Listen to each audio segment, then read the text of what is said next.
Waktu berjalan sejak permasalahan yang tak kunjung terselesaikan. Masa ke masa terjadi narasi yang berbeda untuk diperjuangkan. Dulu persatuan dan kesatuan bangsa menjadi alasannya. Kini keresahan rakyat yang menjadi landasannya. Entah bagaimana kisah ini tidak ada ujungnya. Problematika dan dilema ini dari hati rakyat biasa. Berdasar keinginan hati yang dipacu oleh nafsu, berdasar gaya hidup yang ingin dipandang mampu, berdasar kegelisahan akan runtuhnya jabatanmu, membulatkan niat untuk lagi-lagi berbuat dosa terdahulu. Tindakan yang tak terpuji apalagi kalau bukan korupsi. Apakah niat baik untuk rakyat dikalahkan oleh nafsu para pejabat? Apakah janji manis yang pernah engkau ucapkan hanya janji sesaat?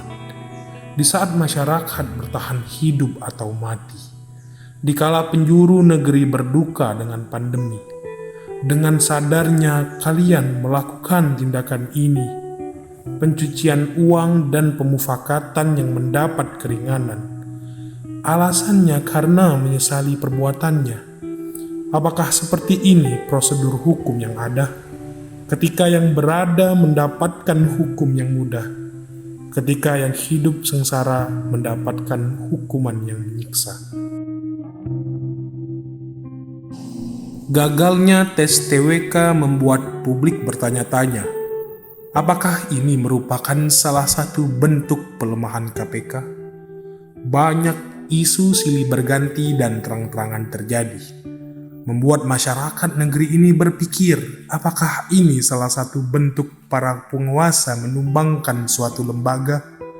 Kasus yang tak kunjung usai diganti dengan kasus yang baru lagi. Cerita lama yang selalu terjadi, apakah hal ini menjadi budaya di negeri ini? Korupsi yang silih berganti seperti budaya yang tak akan mati. Lihatlah negeriku yang kaya, negeri kaya dengan sumber dayanya, kini perlahan dikeruk dengan pasti, menyisakan kosong kepompong mimpi, mengucapkan sumpah serapah, tetap kau tak peduli. Sudah menjadi rahasia umum jika tingkahmu bermuara pada uang kekuasaan. Demo agraria di negara agraris, produksi kaya namun rakyat menjadi miris. Redistribusi aset yang dilakukan tak mampu mengurangi sengketa agraria. Alih-alih mengurangi, justru konflik agraria di Indonesia semakin meningkat. Lahan yang milik penduduk desa, yang mereka bangun dengan keringatnya, yang bahkan tidak selalu mereka nikmati hasilnya, direbut oleh segelintir elit oligarki. Bisakah kau memahami cara melestarikan negeri ini?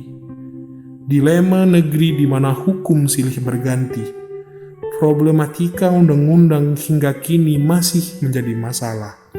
Undang-undang Cipta Kerja tadi bukan untuk pekerja, membuat kaum buruh tak dilindungi negara. Kaum pekerja dipertanyakan nasibnya, revisi yang hanya menjadi wacana. Kebebasan berbicara dipertanyakan, bukannya merubah kebijakannya, malah membungkam rakyatnya. Entahlah, bingung rasanya bagaimana beraspirasi ke depan. Produk hukum mana lagi yang membahayakan kebebasan?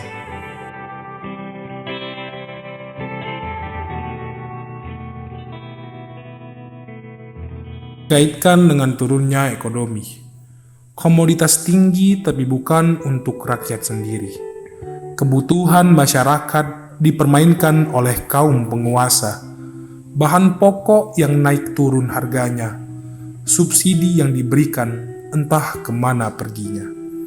Tingginya biaya pendidikan yang sulit mereka dapatkan berbanding dengan kualitas pendidikan yang tak ada kenaikan. Nasib orang yang terkendala, bingung mau bagaimana. Apakah tak ada kejelasan dari mereka? Pemaksaan dilakukan, baru aspirasi didengarkan. Sangat disayangkan.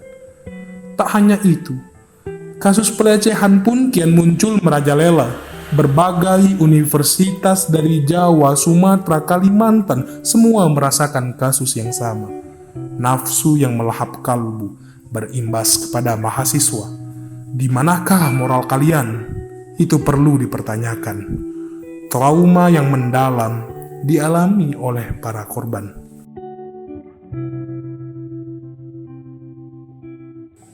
Semua pihak saling lempar tangan, saling adu menutupi kejahatan bejatnya, seolah tak bersalah, seakan lupa akan dosanya, demi melindungi seseorang dan melindungi nama baik di balik jabatannya. Betapa ironinya cerita ini terjadi di sekitar kita, dan betapa sedihnya cerita ini benar adanya. Rusaknya hukum beriringan dengan rusaknya moral dan akhlak perilakunya.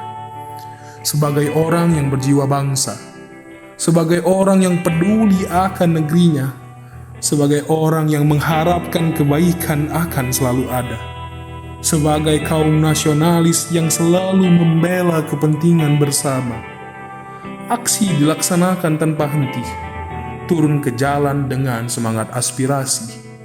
Walau hujan dan terik panas menghampiri, walau keringat mengucur di alunan langkah kaki kami, walau cacian dan makian dilontarkan kepada kami, bukan berarti kami berhenti dan duduk melupakan tujuan kami.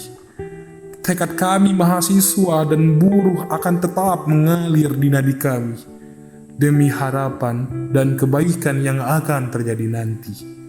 Kepada para penerus bangsa, kepada para penggerak perubahan, kepada kalian para mahasiswa, janganlah takut, janganlah gentar, janganlah cemas, janganlah diam saja. Melihat ketidakadilan yang sedang terjadi, melihat penindasan yang dialami, melihat runtuhnya hukum yang terjadi, melihat ironi di tengah-tengah negeri, melihat para penguasa semakin berkuasa, melihat pemimpin dengan tipu muslihatnya, melihat kaum buruh yang semakin terpuruk. Karena kelak, aspirasi dan suara kita yang akan merubahnya. Karena kelak, kitalah orang-orang baik yang akan merubah itu semua. Pada DPR MPR RI, kita bangun